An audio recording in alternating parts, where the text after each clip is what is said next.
நண்பர் அனைவருக்கும் வணக்கம்.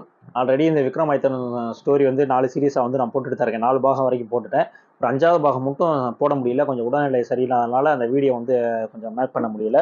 ஸோ ஓகே, அதனால இப்போ இந்த வீடியோ வந்து நான் வந்து போஸ்ட் பண்ணியிருக்கேன். என்னடா இப்போ வீடியோவில் வந்து பேசுவான், இப்போ வந்து வெறும் ஆடியோ மட்டும் வருது அப்படின்னு நினச்சிக்கிறேன்னா, கொஞ்சம் உடம்பு முடியாதனால சரியாக இது பண்ண முடியல. அதனால தான் சரி அட்லீஸ்ட் வாய்ஸாவது பேசி நம்ம எப்படியாவது வீடியோ மேக் பண்ணணும் அப்படின்னு சொல்லி தான் வீடியோ மேக் பண்ணி போட்டிருக்கேன். ஸோ போன வீடியோவில் நம்ம வந்து கொஸ்டின் பண்ணியிருந்தோம், யார் வந்து உண்மையிலே வந்து சிறந்தவன் அப்படின்னு மாதிரி சொல்லியிருந்தோம். அந்த கதையை கேட்காதவங்க அந்த பார்ட் 4ல போய் அந்த கதையை கேட்டுட்டு வாங்க. அப்பதான் இப்போ நான் சொல்ல போற ஆன்சர் வந்து உங்களுக்கு வந்து புரியும். நம்ம என்ன கேட்டிருந்தோம் அப்படின்னா, உண்மையிலேயே வந்து அந்த அந்த பெண்ணுடைய கணவனா இருந்தவர் சிறந்தவரா, இல்ல அந்த நண்பன் அவன் சிறந்தவனா, இல்ல அந்த திருடன் சிறந்தவனா அப்படின்ற மாதிரி கேட்டிருந்தோம். அதுக்கு உண்மையான ஆன்சர், கரெக்டான ஆன்சர் என்னன்னு பார்த்தீங்கன்னா, திருடன் தான் வந்து சிறந்தவன் அப்படின்றது தான் வந்து ஆன்சர். அதை தான் வந்து விக்ரமாதித்தனும் சொல்லியிருப்பாரு. ஏன் வந்து திருடன் தான் கரெக்டான ஆன்சர் அப்படின்னு சொல்றேன்னா, மற்ற 2 பேருமே வந்து பார்த்தீங்கன்னா ஒரு ராஜகுலத்துல வந்து பிறந்த ஆட்கள். ஸோ அவங்களுக்கு வந்து அந்த உயர்ந்த எண்ணம், உயர்ந்த குணம் இருக்கிறதுல வந்து எந்தவித ஆச்சரியமும் கிடையாது. ஆனா இவன் வந்து ஒரு திருடன். இவனுக்கு வந்து எந்த அறிவு, எந்த இதுவுமே கிடையாது. ஒரு சாதாரண திருடன். அவனுக்கு வாய்ப்பு கிடைச்சும் வந்து அதை வந்து வேணாம் அப்படின்னு சொன்னால. ஸோ அந்த உயர்ந்த குணம் வந்து ஒரு திருடங்கிட்ட இருக்கிறது அப்படின்றது வந்து மிகவும் சிறப்பான ஒண்ணு. ஸோ உண்மையிலே வந்து அந்த 3 பேர்ல வந்து திருடன் தான் சிறந்தவன் அப்படின்ற மாதிரி வந்து விக்ரமாதித்தன் வந்து சொல்லி முடிச்சிட்டாரு. அடுத்ததான் இன்னைக்கு நம்ம ஒரு கதைக்கு போவோம். இந்த கதையை வந்து நீங்க வந்து நல்லா தெளிவா கேளுங்க. ஏன்னா இந்த கதை வந்து கொஞ்சம் ஈஸி மாதிரியும் தோணும், கொஞ்சம் வந்து கஷ்டம் மாதிரியும் தோணும். ஏன்னா அந்த மாதிரி ஒரு கேள்விதான் வந்து இன்னைக்கு வந்து நான் சொல்ல போறேன்.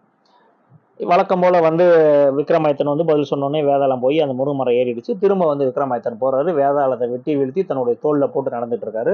ஸோ இப்போ வேதாளம் வழக்கம் போல ஆரம்பிக்குது. நான் வந்து உன்கிட்ட வந்து ஒரு கேள்வி கேட்க போறேன் அப்படின்னோடனே, சரி கேளு. நீ ஒருவேளை பதில் சொல்லலை அப்படின்னா, வழக்கம் போல விக்ரமாதித்தனே சொல்லிட்டாரு, என்ன பதில் சொல்லலைன்னா என் தலை வெடிச்சிடும்.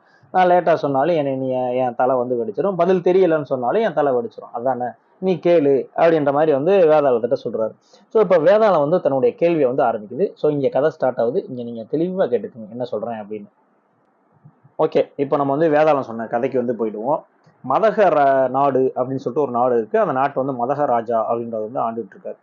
ஸோ அவருக்கு வந்து 3 மனைவிகள் இருக்காங்க. 3 மனைவிகள்லையுமே வந்து 2 வந்து சீரும் சிறப்புமா பேரும் புகழுமா அழகானவங்க. ஸோ நல்லபடியா வந்து இவங்க எல்லாரும் சேர்ந்து வந்து நாட்டை வந்து ஆண்டுட்டு இருக்காங்க. அதுல அந்த முதல் மனைவி இருக்காங்கல்ல, ஸோ முதல் மனைவி வந்து மயங்கி வந்து கீழே விழுந்துடுறாங்க.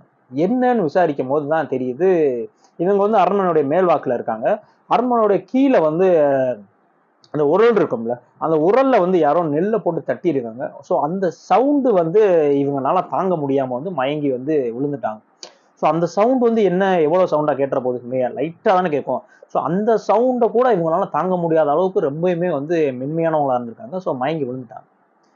ஸோ அடுத்ததா பார்த்தோன்னா 2வது மனைவி இருக்காங்கல்ல. ஸோ 2வது மனைவி பார்த்தீங்கன்னா, உடம்பெல்லாம் ஒரு மாதிரி தடுத்தடுப்பா வந்து அவங்களும் வந்து மயங்கி விழுந்துட்டாங்க. ஸோ இவங்க எதனால விழுந்தாங்க அப்படின்ற மாதிரி போய் பார்க்க போனா, அவங்களுடைய தலையில வந்து பூ வச்சிருக்காங்க. அந்த பூ மேல வந்து ஒரு சின்ன வண்டு வந்து உட்கார்ந்திருக்கு. அந்த பூல தேனீ குடிக்கிறதுக்கு வண்டு வந்து உட்கார்ந்திருக்கு. ஸோ அதனுடைய பாரம் தாங்காம வந்து அவங்க வந்து மயங்கி விழுந்துட்டாங்க. உடம்பெல்லாம் பொறி பொறியா வந்துருச்சு. ஒரு வண்டு வந்து என்ன வெயிட் இருந்துற போகுது? அந்த வெயிட் லைட்டா டச் பண்ணதுக்கே வந்து இவங்க வந்து மயங்கி வந்து கீழ விழுந்துட்டாங்க. அடுத்த 3வது மனைவியை பார்க்குறாரு. அவங்களும் மயங்கி வந்து கீழே விழுந்திருக்காங்க. ஏன் எதுக்கு மயங்கி விழுந்திருக்காங்க அப்படின்னு பார்த்தீங்கன்னா, இரவு நேரத்துல வந்து பார்த்தீங்கன்னா, அந்த சந்திரன் இருக்குல்ல, சூரிய ஒளி. அந்த ஒளி வந்து லைட்டா பட்டதுக்கு, அந்த ஒளியினுடைய தாக்கம் தாங்கல அப்படின்னு சொல்லிட்டு மயங்கி கீழே விழுந்துட்டாங்க. ஸோ இப்ப வேதாளம் இதை சொல்லிட்டு கதையை நிப்பாட்டிட்டு என்ன கேக்குது அப்படின்னா, விக்ரமாதித்தன்ட்ட, இவங்க 3 பேர்ல யாரு வந்து உண்மையிலேயே ரொம்ப மென்மையானவங்க? அந்த உரல் இடிக்கிற சவுண்டு கேட்டதுக்கே தாங்க முடியாம கீழே விழுந்தவங்களா? இல்ல அந்த வண்டு லைட்டா தலையில உட்கார்ந்ததுக்கே வந்து அதை தாங்க முடியாம கீழே மயங்கி விழுந்தவங்களா? இல்ல 3வதா வந்து சந்திரனுடைய அந்த ஒளியை கூட தாங்க முடியாம, சந்திரன் இங்க எங்க இருக்காங்க, சந்திரன் எங்க இருக்கு, அந்த ஒளியை கூட தாங்க முடியாம மயங்கி விழுந்தவங்களா? 3 பேத்துல யாரு மென்மையானவங்கள், கண்டுபிடிங்க அப்படின்ற மாதிரி சொல்லி வேதாளம் வந்து கதையை வந்து முடிச்சிருச்சு. இப்ப நான் தான் வேதாளம், இப்ப நீங்க தான் விக்ரமாதித்தன். நான் உங்கள்கிட்ட போய் கேள்வி கேட்டுட்டேன். ஸோ இதற்கான விடையை கண்டுபிடிச்சு சொல்லுங்க. ஒன்னு சொல்ல மறந்துட்டேன் நான் மெயினா. போன விடைக்கு வந்து ஆன்சர் வந்து யாருமே சொல்லலைன்னு நினைக்காதீங்க. ஒரு ஆள் சொன்னாரு, சிவகுமார் அப்படின்றவரு. என்னோட பழைய கம்பெனில ப்ரொடக்ஷன்ல ஒர்க் பண்ணிட்டு இருந்த பையன் தான் அவரு. ஸோ உண்மையிலேயே வந்து அந்த அளவுக்கு வந்து யாருமே யோசிக்கவே இல்லை. கிட்டத்தட்ட ஒரு 20-25 பேர் வந்து வாட்ஸ்அப்ல ஆன்சர் பண்ணாங்க. ஒரு ஆளு கூட கரெக்டா ஆன்சர் சொல்லவே இல்லை. நிறைய பேர் திருடன்லாம் சொன்னாங்க. எதனால திருடன் அப்படின்ற விஷயங்கள் யாருமே சொல்லவே இல்லை. ஆனா அந்த சிவகுமார்ன்றவர் கரெக்டா இதுதாங்க ஆன்சர் அப்படின்ற மாதிரி சொன்னாரு. இத்தனைக்கும் அவர் வந்து இதுக்கு முன்னாடி விக்ரமாதித்தன் ஸ்டோரி எல்லாம் படிக்கவே இல்லை.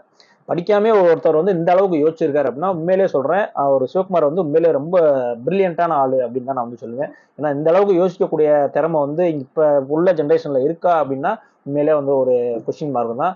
உண்மையிலேயே அந்த அளவுக்கு வந்து பக்காவா யோசிச்சு இதுதாங்க ஆன்சர் அப்படின்ற மாதிரி சொன்னாரு. உண்மையிலே வந்து அவருக்கு வந்து நான் வந்து வாழ்த்து தெரிவிச்சுக்கிறேன். இந்த கேள்விக்கும் அவர் ஆன்சர் கண்டுபிடிப்பாருன்னு நினைக்கிறேன். பார்ப்போம் கண்டுபிடிக்கிறாங்களா கண்டுபிடிக்கலையா அப்படின்னு.